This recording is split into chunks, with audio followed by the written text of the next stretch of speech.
The camera focuses on a stone-faced, impassive face during the Russian Security Council on February 21, 2022. The air in the room is heavy, electric. One by one, the country's most powerful men rise, their voices trembling, to endorse a decision that will change the world. Their eyes don't meet those of the man seated in the center, but seek his approval with a mixture of fear and loyalty. He listens, his head slightly inclined, a sphinx in a suit. There is no elation in his expression, only the icy calm of someone moving the final piece on a chessboard that only he understands. In that moment, Vladimir Putin wasn't a president. He was the embodiment of an inescapable historical force. How did a low-ranking KGB spy, seemingly forgotten by history in the ruins of East Germany, become the architect of a new and dangerous geopolitical game, willing to risk everything? What truly drives him? Is it cold calculation, historical trauma, or something much darker and more personal? At the end of this journey, you will no longer see a politician, but rather the hidden psychological pattern that governs his every move. From the violent streets of Leningrad to the sterile corridors of the Kremlin. To decipher Putin, we must delve into 3 layers of his psyche. 3 acts that define the man behind the mask of power. First, we will unearth the narcissistic wound of a humiliated superpower, the collective trauma that became his personal trauma and forged his fighting spirit. Next, we will dissect the KGB's ruthless operations manual, the code of conduct he internalized and transformed into his primary tool for navigating and mastering chaos. And finally, we will witness how his rise to absolute power isolated him in a psychological fortress, a solitary place where the line between protector and destroyer became dangerously thin. Each layer reveals a part of the enigma, and together, they form the psychological portrait of the master of cold-blooded play. Our story begins not in a palace, but in a rat-infested communal apartment in post-war Leningrad, the city that survived the most brutal siege in human history. Vladimir Putin was born in 1952, into a world of scars. The shadows of war and famine still loomed large over the streets. It was an environment that did not reward weakness. Young Putin was small, frail, and learned early the law of the urban jungle. In his own words, he realized a fundamental truth. If a fight is inevitable, you must strike first. This is not just a catchphrase.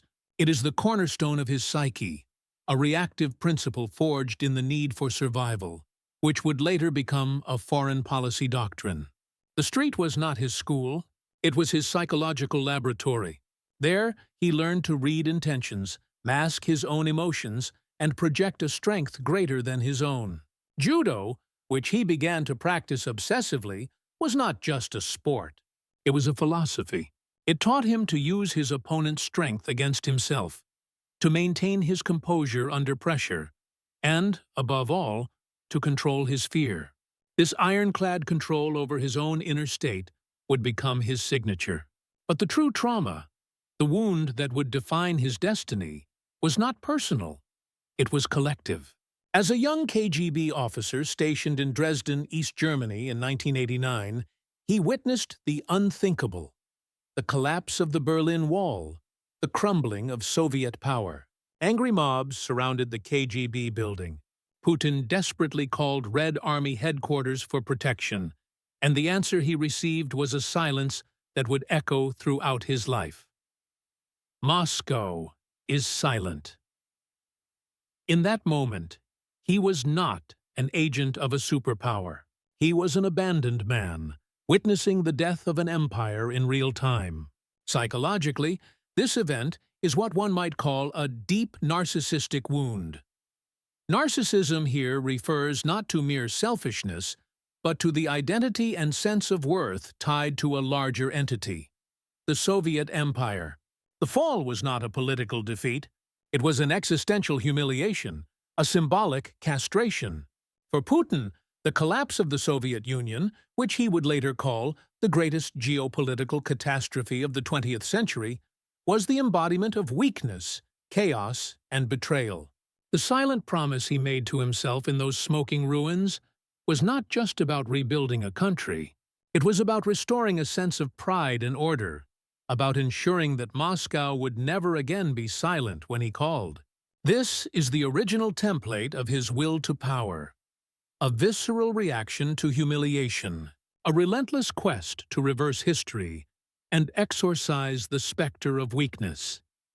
With his soul forged in the fire of imperial humiliation, Putin returned to a chaotic and disoriented Russia in the 1990s.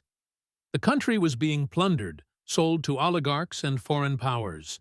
For most, it was the end of history. For Putin, it was the perfect operating environment. Chaos is the hunting ground for the man trained in order and manipulation.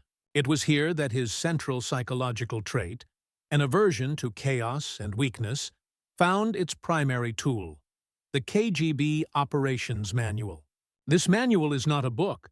It is a state of mind, a methodology for life.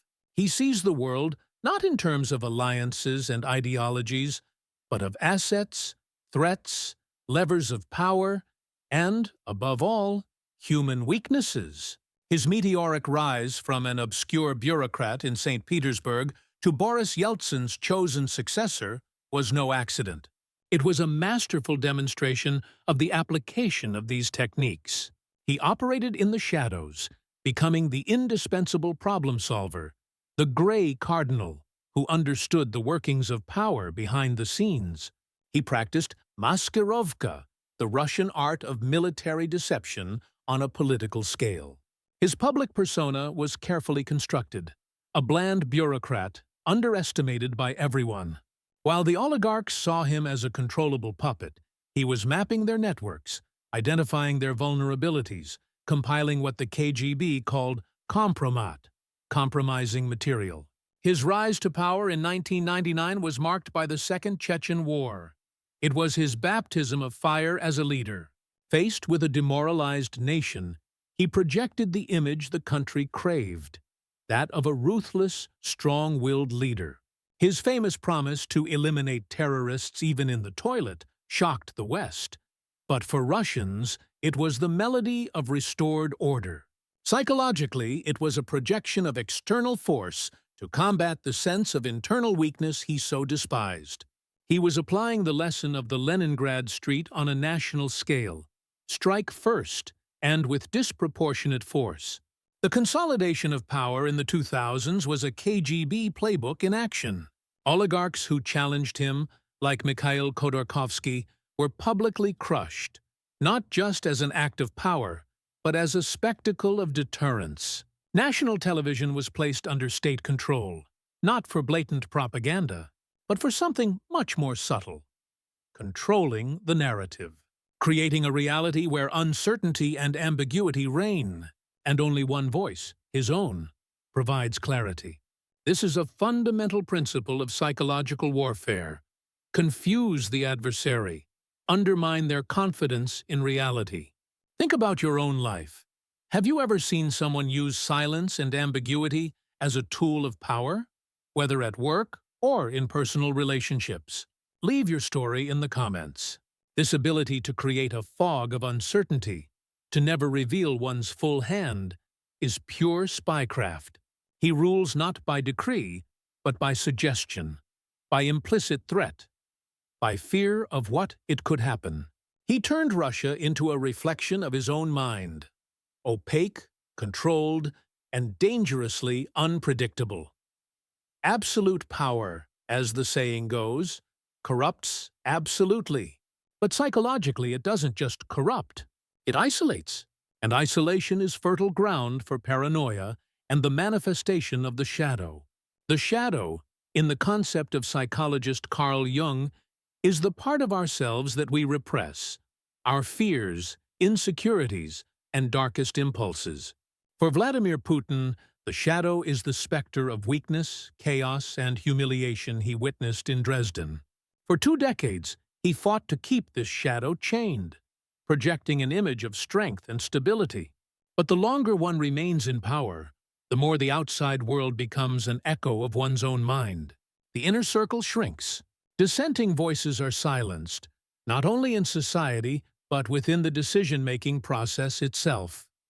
The famous images of Putin at absurdly long tables, physically distant from his own ministers, are not just sanitary precautions. They are a perfect metaphor for his growing psychological isolation. He has become the sole interpreter of reality. And when this happens, the shadow begins to whisper, transforming caution into paranoia, confidence into messianism.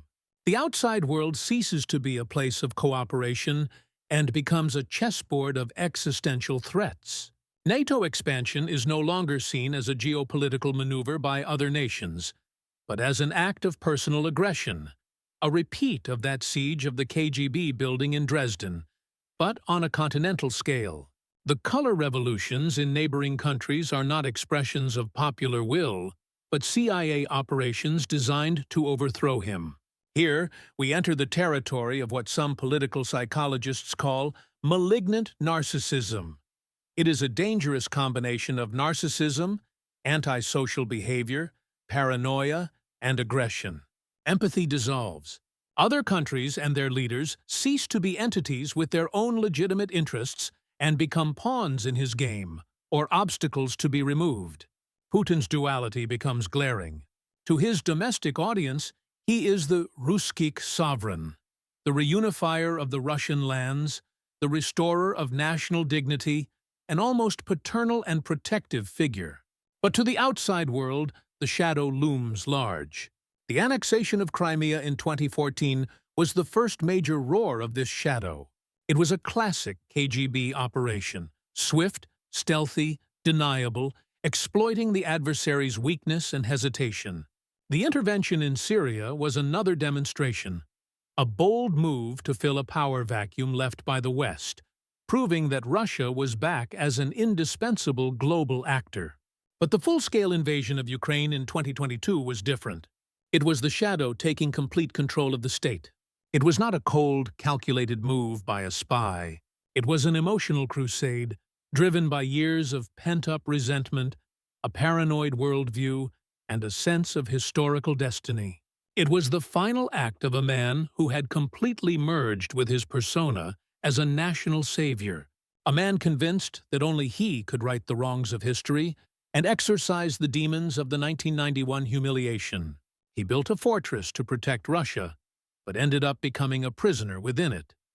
And so we arrive at the final revelation, the heart of the enigma. The central question was, what truly drives Vladimir Putin? The answer is not a single thing, but a psychological chain reaction, a dark, self-reinforcing trinity. The original wound of the humiliation in Dresden created a visceral obsession with the restoration of strength and order, a vow never again to be the victim of history. This obsession found its perfect weapon in the KGB's operations manual, a toolkit that transformed politics, economics, and warfare into a clandestine chess game, where deception and the exploitation of weakness are the fundamental rules.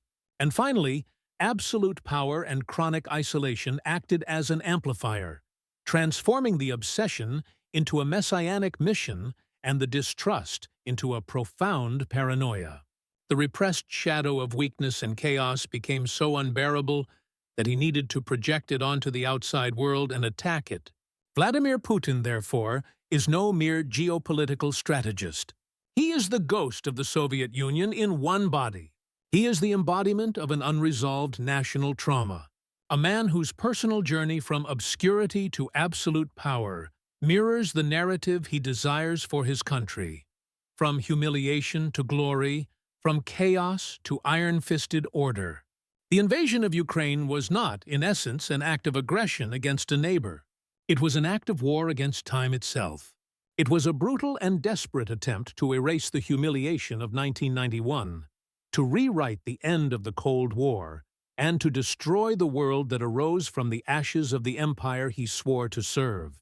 He is waging a battle not just for territory, but for reality itself, trying to shape the 21st century with the mindset of a Cold War spy, imprisoned in a fortress of past resentments. Vladimir Putin's story is a dark and powerful reminder that a man can become a prisoner of the very fortress he built to protect himself. His actions, viewed through a psychological lens, teach us a universal lesson about the nature of power and trauma. They reveal how a nation's unhealed wounds can become embodied in a leader, and how one man's quest to right the past can lead the world to a dangerous future. When a leader confuses his personal scars with the fate of millions, those scars inevitably reappear, redrawn on the world map with pain and conflict. If this in-depth look into the mind of one of the most enigmatic leaders of our time has sparked a new perspective in you, please leave a like so our work can reach more people, and subscribe to our channel so you don't miss our future investigations into the psychological forces that shape our world. And since we're exploring the minds that rewrite the rules of power, click on the video now playing, where we delve into the psychology of another complex figure challenging the global status quo. You'll see that the patterns repeat themselves in frightening ways.